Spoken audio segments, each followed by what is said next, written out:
it was beautiful. It was so peaceful. There's just something about the running of water that gives you this feeling of calm and peace. And one thing that, people know about me is one of my favorite things to do in the summer is actually to just float in an inner tube.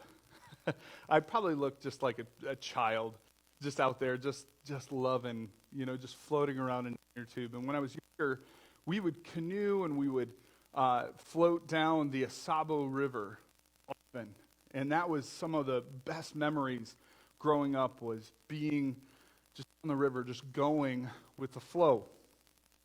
So what I want to talk about is that concept of go with the flow.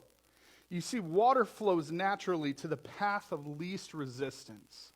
That is just how the properties of water work. You'd never see kind of find its way back upstream. It would be quite an anomaly for it to do that.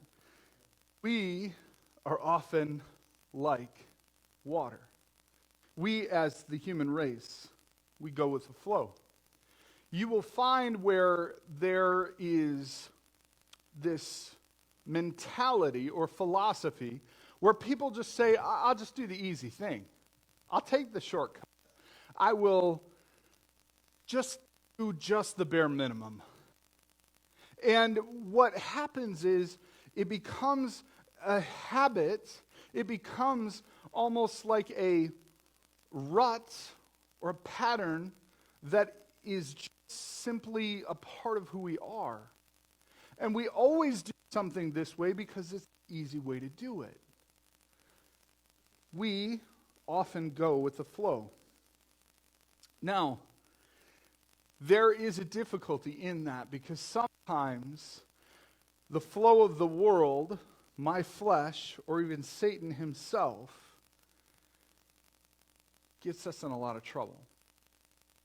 Take us into that place of trespass, away from where we should be, which is with God, close in proximity with Jesus Christ. And go with the flow of the world or our flesh or Satan's direction itself, it feels like the easy thing. It feels like the natural thing. Well, what we know is in Proverbs, we are given a very big thing